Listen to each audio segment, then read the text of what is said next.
Okay, so I'm going to make a quick little video of this note page we did in class, just in case you guys need a refresher, and this will help study for the tests we've got on Friday. So, algebraic representations. So the first one, reflection across the x-axis. Remember, if we're reflecting across the x, then that's going to change the opposite coordinate of that axis. So reflecting across the x-axis, the only thing it's going to change is the sign in front of our y value. So if it was positive, like it was over here, now it's negative. If it was negative, it would change to be positive. So that means if we reflect across the y-axis, now we're just changing the x value. Scale factor of 3. Remember, in dilation, when we've got those scale factors, we're multiplying. So the way we represent that with the rule, that's another word for this, rule, is we'll write 3x, which just says 3 times x, and 3 times y. So we're always multiplying that scale factor by our x and our y.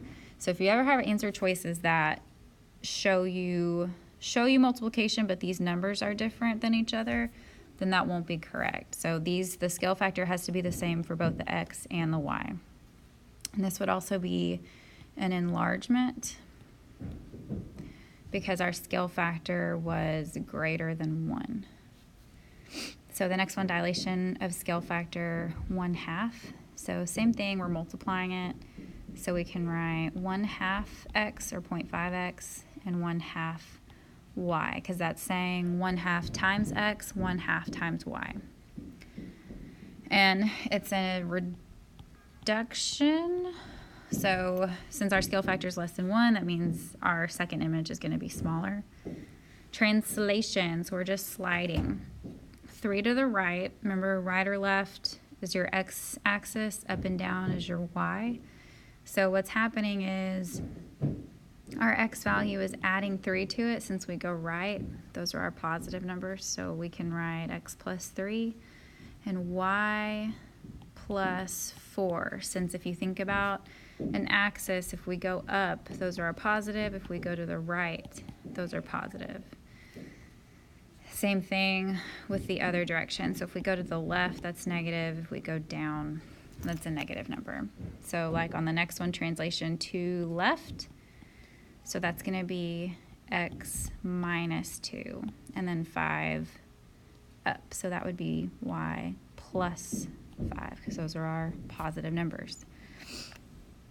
Now this is where it gets kind of tricky. Rotation, 90, 180, and 270. So the easiest one to remember, I think, is this 180. So the only thing that happens is that your new coordinates are basically just the exact opposite of what they were before. So like in this case, they gave us a positive x, positive y. So I'm going to have now a negative x and a negative y. So 180 is just the exact opposite of whatever you have. So that one's kind of easy to remember. And then 360 degrees clockwise, well, if somebody does a 360 and they turn around, they should be in the same spot. So no change. 90 degrees clockwise and 270 degrees clockwise. 90 degrees clockwise is also the same as 270 counterclockwise. 270 clockwise would be the same as 90 counterclockwise.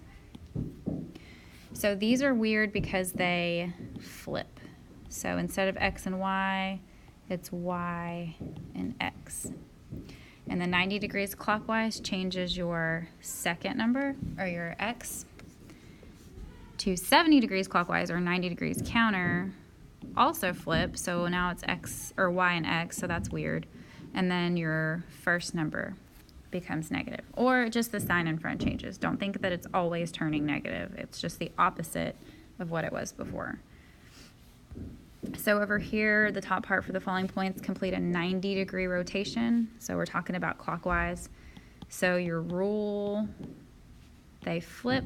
So we've got y and x, and our second number becomes negative, or the sign in front changes, okay?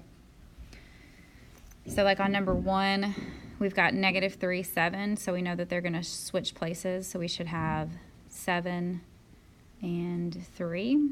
and the sign in front of our second number changes. So we can get rid of those. A will be your answer. For the following points, complete a 180-degree rotation. So remember your rule, it's literally just the opposite of whatever they give you. So that's our rule. But say we look at number 10. So number 10 gives us -3, +7. So that means our answer should be +3, -7. And there it is. So on the next page, for the following points, complete a 270 rotation. So remember that rule, they flip. So it's y and then x, but the first number becomes negative. So on number 19, they should flip. So we should have 7 and then 3. So I can go ahead and get rid of B and D. 7 and 3, -3 doesn't change, but the 7, the sign in front of the 7 does change. So it should be -7, -3. For the following points, complete a 360 rotation. I hope you don't miss these because they should be the same as whatever they give you. So -4, 7, turn itself around, and it's still going to be -4, +7. Reflection across the x-axis. So that means our y value is going to change. So for 31, we went from 3, -5 to now should be 3, +5. So just your y changes.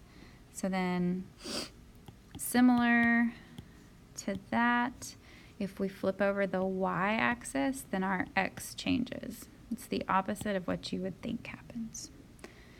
So we go from -4, +7 to should be +4, +7. Then which of the following shows a scale factor of 1/3? Remember you're multiplying, so we need to find answers that match that. So on 37, we can already get rid of C and D because they are showing you that you're adding a scale factor, and that's not true. And the problem with B is they put their coordinates in the wrong location. So they said it was y and x when it should always be x and then y. So 39, which of the following shows a shift 2 to the right and 5 down? So that should be your x, and we're going in the positive direction. Same thing with your y.